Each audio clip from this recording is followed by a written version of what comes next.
Perk's new AD carry versus Sven, his former AD carry. I swear we don't script this. I promise. It's just these moments are hype. Only way it could have been better is if Patrick and Mithy won, but honestly, based on Mithy's performance, that would have been the most anticlimactic yeah. final. That would have been pretty hype, though. Yeah, it would have been. But this one should be good. Excited to see if these guys are going to bring anything crazy out, or if it is just going to be kind of more of this poke style that has seemed to be very prevalent throughout the 2v2 tournament thus far. Has been a lot of mages, a lot of that sort of style kind of playing more for farm, more for pressure and trying to get advantages there, and then maybe you get a kill, but it's more about how they're kind of playing out those early levels and getting control of all the minions. Yeah, absolutely. I mean, because these guys know each other, I'm wondering if we'll get the handshake. Those are some of my favorite moments when we look back at All-Stars 1v1s when you have, Mata agreeing to the Yasuo 1v1. And at the end of the day, it all comes down to those beautiful belts. Those are actually super sick. Yeah, nice. I really Thank like you, Alienware. those. Those are very cool, yeah. How do me and Azael get involved in this tournament? Because let me tell you what I can definitely do, and it's miss Blitzcrank hooks. And apparently that's all it takes to be on this stage, so I'm ready. All right, we are into Champ Select G2 versus TSM. Perks versus his former AD carry, as you did put it. Looking to see who's going to come out on top of the Heimerdinger ban. The respect ban. Instantly. Yeah. I mean, we've seen, if Heimerdinger wins another Best in the West 2v2, It's just OP. It's unstoppable. We Yeah. have the There's no counterplay there has to to be a Heimerdinger. permanent 2v2 ban list that we update every year. We need some balance changes in here. All right, well, the Nico has proven to be quite strong. Obviously, sustained damage on the Sage Splitter, plus the burst from the rest of the kit. The Vel'Koz taken away as well. So we are going to see something at least semi-new in this game. What are the new options going to be? Yeah, I mean, we'll see if Zyra and Syndra get banned away, because those have been pretty popular as well, and both those are still up right now. Lux is going to be banned out by G2, so TSM probably going to take away Syndra or Zyra unless they actually want to kind of play that as well. I do think that the mages certainly favor G2, as Perks is such an experienced player, on that, being a mid laner, being one of the best mid laners in the world. Certainly he has a lot more experience playing that sort of a style than Sven. Absolutely. And I think Sven has shown some proficiency to adapt here historically, Yeah. but this has been exclusively about the 2v2 mage matchup. And I mean, Perks is really one of the only people in the world with an immense amount of experience, at least from a bot lane perspective, with these champions. Karma, Syndra would be par for the course thus far. Perks really loves this Syndra. It didn't feel nearly as impactful as I thought it would be in the matchup versus Reckless and Hylissang. The all-ins with the ultimate when it was only 3 or 4 balls just weren't, they didn't pack as much of a punch as I expected them to. Yeah, I mean, it's pretty early game. They don't have a ton of items, so, it's not just going to be a straight-up one-shot or anything like that. But Syndra has even been really popular at All-Stars when you think back to a lot of the 1v1 tournaments and that sort of thing, because you get a lot of control of the mini-wave. You have good wave clear. You can zone people out with your Q, with your W, and certainly able to land the stuns through the wave. But Sven, going back to more traditional marksman, so probably going to be, my guess would be the poke Comet build. Just go Q-Max and see if they can kind of fight fire for fire. There's also the option of doing something like an E-Max if you want. E does guarantee the Comet does land, so at least probably going to start E. And we'll see if they can actually battle back poke for poke against Perks and Mickey here. I mean, you certainly have the ability, I think, to match poke fairly well with this sort of a composition. And having Sven on a marksman where he's going to be super comfortable probably gives you a better chance to actually compete as far as the farm goes as well, I would think. But their wave clear certainly should be a lot weaker, I think, in the early game too, compared to that of the Syndra. But also, I mean, one of the nice things about Bars as a champion is that he's known for getting that lane priority. So maybe we do see, it's a better match than a lot of AD carries in that case. Yeah, so definitely. It does feel like a nice compromise between playing a mage and playing an AD carry that will still offer a lot of similar things. And I love the Syndra conversation because, the fact that she doesn't have to stop moving when she casts her Q just makes her so frustrating to play against. Yeah. Not having that cast animation can make it quite brutal. Varus, though, has to be careful. I think if we see the piercing arrows come out, if you're slowing yourself down in this game, there's a lot of potential bursts, and it's pretty easy for Syndra to land a stun in that context. Yeah, it's certainly the case, which is maybe why he could go potentially an Emax or something along those lines and just rely more on the kind of hill of arrows there to land a lot of the poke. You can see TSM is doing double Comet, G2 going double Airy here. So looking more for kind of that consistent damage compared to what TSM is reaching for. The Karma Q slow is pretty impactful, so that will likely help you get that Comet off more often than not. But G2 going to be able to proc Airy much more frequently and try to weave in those autos to try to get that down. But you can see them already positioning super far up. Going to be looking to just have wave control, shoving this in, landing a couple of spells already. And the Hail of Arrows for Sven does a little bit of work, but it just honestly just cannot match Karma's early levels of wave clear. The mantra, the Soul Flare coming off the queue there is just nigh impossible to compete with, and it's a difficult spot if they want to put money into Sven's pockets, because Smoothie's actually the best option they have for clearing these creeps out. Yeah, definitely the case. I mean, Smoothie uses Mantra before the creeps even spawn, just trying to poke into that bush that they thought they might be in, and a lot of poke landed there on Perks. Going to be popping his first charge of the Corrupting Potion, but yeah, I mean, Mickey is actually using a lot of his Qs just on the wave, right? He uses his Mantra Q just on the range minions to try to actually just shove in that wave. It is pretty hard to CS under turret when you have these double range champions trying to poke you and trying to harass you. So they're kind of counting on the fact that TSM will likely be missing a lot of these minions under the turret. Absolutely, and once again, we're put in a position where we can see one team starting to build a CS advantage, and that will inevitably force the other team to try and find the all-in. Of course, Varsalt is super impactful in this game. If he's allowed to sustain auto attack, if you can get the Blight passive off, he has the potential to do a lot of damage. Downside is his mana cost is quite high, so can't really sustain the poke as much as the Karma or necessarily the Syndra can. Yeah, but I mean, thus far, they're treating poke pretty well. You know, Perks has actually used 2 charges of his Corrupting Potion. So has Mickey X, so the additional one sitting there for Sven. A potion still around here for Smoothie. So TSM is actually doing quite well on the poke, and you hit that E, you guarantee the comment onto Perks, and Perks is getting pushed around a decent bit by that poke. He's out of the Corrupting Potion charges, and they don't have the wave in a spot where TSM is going to get kind of too punished by a recall. So Perks is going to have to stay around for it now, but Smoothie does take the worst end of that trade with Mickey. Absolutely. But we can see this is already a much closer game than we've seen in the past few, in the sense that one team hasn't just rocketed off to such a dominant start that it feels like CS is the easy out and we're waiting to see if they handshake on all inning towards the end. Instead, we have a much closer game. Yeah, TSM up, a couple minions, but there's more for G2 to get. So G2 likely, if they get all these, will be ahead. Damage down on the Sven. Soul Flare fires back though, and in the end, I mean, just trading once again these healing resources. And they do have the additional biscuit on the side of TSM, right? So both those guys are sitting on this. You can see Perks is actually going to get pushed back to base here. Doesn't want to just have to use that heal defensively. So TSM should get the better recall. Should be able to actually shove this in. We'll see how much of this farm Mickey does grab. But Sven already heading back to base. Smoothie staying around just to steal away the health pack and make sure that there's no potential freeze from Mickey. And he will look for the reset now as well. It's a little bit scary if you're Mickey to try to go over there, A, because you're missing farm, and B, because if they're kind of setting a trap, you could actually take too much damage. So double longsword and boots here for Sven. His ability to actually dodge out from some of these skill shots and also kind of chase down if you are in the advantage. And also, a fair bit of AD going to be helping with this kind of poke style build that he is playing. Yeah, getting that first bit of lethality, if that's what he does want to go for, will be a big game changer. Not really a lot of defensive options on either side. And you can see that the CS is nearly dead even. TSM will approach the wave a little bit late, but we'll be able to balance it out right here. Yeah, it's actually pretty much almost exactly even if they do actually farm out all of these minions on both sides. G2 did miss a little bit as they were pushed back to base earlier, so good shields, honestly, so far from Smoothie. He's been pretty on point with actually blocking a lot of that poke, and because Mickey and Perks are playing more on opposite sides of the map, it's been harder for Mickey to kind of have that well-timed shield to protect Perks from some of the poke coming in from Sven. But now Mickey stepping forwards, TSM using a lot of those cooldowns, Varsalt has a piercing arrow in that exchange. That means that they do have to back off the wave. See it coming through there, and so a small CS advantage built up for G2, but at the end of the day, TSM feels like we'll still be able to take the lead when this wave does crash. Yeah, they should be able to pick up most of this. It just really depends how they do in the farm, and some of that is certainly getting missed. You can see a lot of these minions are getting softened up as well, so they actually missed quite a bit. And as a result, G2 ahead. Ignite coming through. Mantra Q is not going to connect. That Soul Flare will miss, and Smoothie now on the chase. Perks, of course, incredibly low on mana as using that last Corrupting Potion stack. That's stepping forward, but they don't really have any follow-up here. Yeah, and they were kind of chasing past, seeing if they could get anything more, but as a result, they're going to lose some of those minions. Both summoners are gone off of Mickey as well as Smoothie.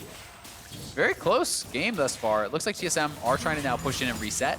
I think Smoothie was actually queuing that back line of ranged minions. So, trying to allow them to have that shove, to have the push advantage. And it does make it always very difficult if you're trying to trade back then as G2, especially if there's a cannon wave available. Those do actually put out quite a significant amount of damage, especially in the early levels. And TSM is now 6 on both members, so it is possible, to look for something if they could actually hit a Varus ultimate on Mickey, but very unlikely with how healthy he is and his positioning under the turret. Yeah, it can very easily just play very far back. Syndra, of course, with pretty decent range herself. Easy to snag these creeps, get CS, even in this less than advantageous situation. Ulti does connect, but it puts him under the tower. Perkz incredibly low. Have to respect the hail of arrows, though. It's not going to connect. Perkz needs to back off, so it's all eyes on Mickey to CS well here under the tower without losing his life. Yeah, no panic at all for Perkz, though. Again, not even pressing the heal, but... Oh, I like this from Zen. You don't even actually have to shoot on him, but you stop the recall, and Mickey got one of the farm. Is he going to get this one too? Probably. So, they do make them lose a little bit of farm.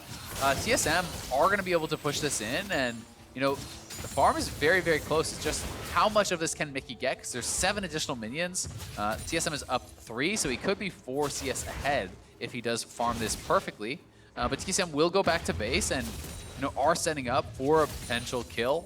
If they can get the kind of Varus ultimate back, you can see lethality has been purchased up, 2 more long swords. He still has both of his biscuits available. So Sven has so much sustain now coming back to lane, and likely he'll have to stay out on the map until the game ends. As there's kind of too much farm already in the hands of G2 to reset again. Yeah, 79 now to 73, doing what they can to hold that wave, deny some of these minions as the enemy minions, TSM's own minions, kind of betraying them there to kill those melees.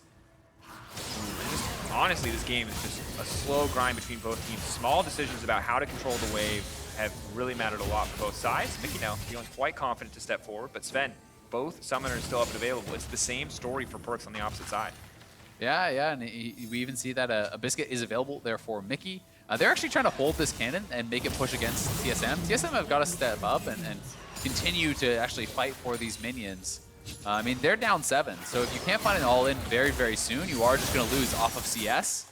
The ultimate for Perkz, very ineffective there, so TSM should be able to step forward. Remember, they do have the Varus ultimate up. Perkz has both his summoners. TSM looking to try to set up some sort of freeze, but the 2 minions only. Is that a cannon wave? It is not. They will be able to build up a little bit of a freeze. We'll see how much of this actually pushes. Unfortunately for TSM, it's a cannon wave for them, so it's not even going to freeze. It's actually going to push to G2 still. Maybe if you can zone them off long enough, you can get the next wave to spawn, get access to a few more creeps, but G2 aren't even that concerned about the all-in. It's going to come down to this ultimate from Sven. If he can connect it, maybe they can find the 2 kills. Has to step forward, the flash out, forced away. Just 5 minions remaining. They just need to get these last couple. They don't even need to fight. A lot of damage coming in. Perkz has to be careful. The eyes are on the minion. The heals are now coming out. Mickey's just walking into the creep wave. One more. Close it out here. That's going to be it. G2 taking the title. Best in the West bot lane here. Perkz and Mickey able to claim it. Out farming Sven and Smoothie here. That was a close one. I have to say that was probably our closest one in the end. But Perkz and Mickey farming out just a little bit better there. Do eke out the win. Yeah, good look overall. I like that it was neck and neck. I want to see this, and of course, the fight for the minions. Yeah, and it really all just came down to that. TSM knew they needed to try to go for an all-in. Perkz had a good flash on the Varus ult, though, so they weren't able to pull that off. And then with only a couple of minions remaining, G2 is able to just basically run in TSM's face and just try to knock down those last couple minions to claim themselves those sweet belts. And really, I think it came down to that instance where we saw the all-in before, where they're not able to burn any summoners from Perkz with the first Fennel. Because if that flash wasn't there and they connect that ult, maybe that's the all-in that they're looking for. But Perkz stays cool-headed, doesn't burn any sums, and in the end, I feel like that wins him the game. Yeah, but I did like the Varus. I think the Varus, made quite a bit of sense there from Sven. It felt like, probably you're not going to win in like a Syndra versus Syndra against Perkz, probably. So, you may as well go for something that's a little bit more your style, and it felt like that did fit quite well. But, Perkz and Mickey played it out really, really well, and they've been absolutely beasting in the bot lane this whole tournament, really this whole year, So, not too surprising to see them coming out on top in this one. Best in the West, and as you mentioned, weren't really rated that highly in the fan rankings as well. Some of us may have put him a bit low on our top 20 list. We might still be living with that flame from the community. But to hear more from the Best of West, let's send it down to Riv for an interview.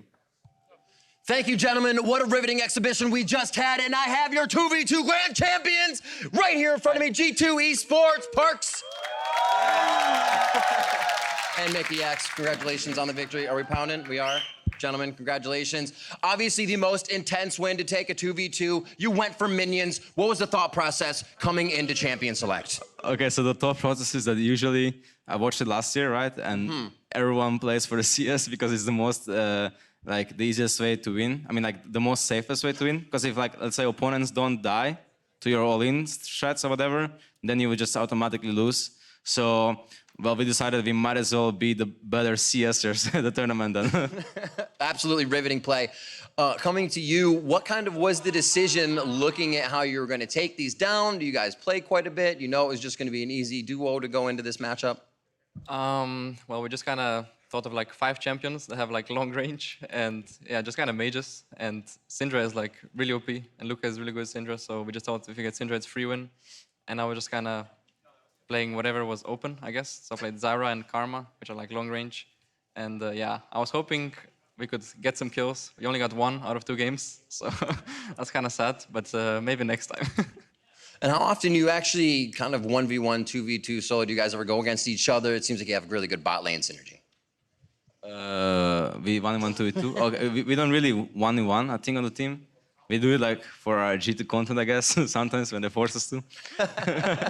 And we played some 2v2s Mimic in the past with like other bot lanes, but it was like not this kind of 2v2s. It was more like to practice matchups. And here we just practice like, I guess, CSing. So yeah, I mean, usually the 2v2s we play are pretty fun because there's like 10 kills in like 10 minutes, but this one is like 0 kills. So yeah, in general, I think me and Mickey played great. We had the synergy of CSing going in our bases, so it's all about the smart play rather than like pure mechanical outplays.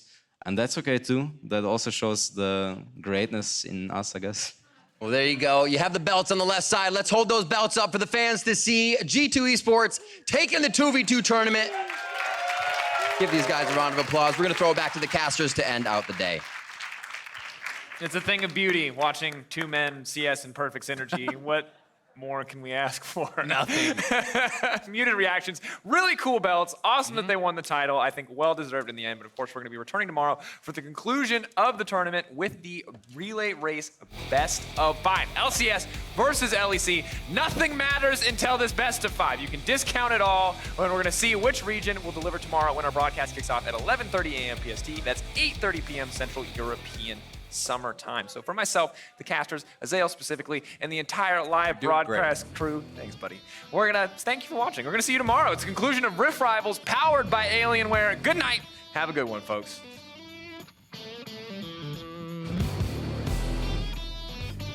We are into the 2-on-2 match here for side selection as Team Liquid and G2 Esports do battle. I have a 100% win versus Cavs 2v2, guys. That's so much damage! Impact's not stunned immediately to the way! Impact run! Impact run! What? Impact go!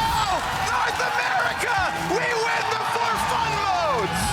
4v2 in the bot lane, flash, but Dylan's gonna take so much damage. First blood. 4 first in the bottom lane to 2 and Jensen. Oh, that is damage! I'm just pushing mid at this point. Careful, Tyanis. Holy shit. Yeah, but I cannot help. Keep pushing back now. Keep going. I cannot help. Help me. Yeah, I'm here. If we kill here, we can just get better too. Okay. Safe. Can you save? Yeah. No, we got it. One Baron is all it took, and Teal get NA's first win at Rift Rivals. If we don't know what we are doing, how they know we are doing, you know? That was a strat, yeah. Svenskjaer's gonna try. Minty is low, puts on the Grey Hell, and the damage might just be there. Patrick, one more spell. Knocked up to buy the time. The flash. There goes he needs one more. That's a second. He'll revive. And he might just drop yet again. Big damage, though. He might pick it up. Svenskjaer will go down. And Minty, will he walk away? Oh. He actually does. You gotta be kidding. The flash Q not gonna land either. I'm going Aatrox. I'm coming. Aatrox splashed in. Kill him fast. He's pretty low. Severe, no flash. Nice. I have ulti. I still have mana. I eat you after. They will kill, try to kill. Double kill. Wonder now running first. Oh, huge damage coming in, and just like that, G2 turned the play on its head, and they're gonna end the game. The impact line forward. Now Mark's still taking, but it doesn't matter. He threads the needle. shield. Go, go, go. I'm going to cast a side. 달려, have a flash. 내가 쳐. 하나 오지? 야. 달려. They're looking for a pick on the side lane. Oh my god! He kills him. Cold can even find the kill now. The Human coming through has to land the Sonic Wave, but Jets in this here. There's so much shielding. Cold realizes he can do more than he can do.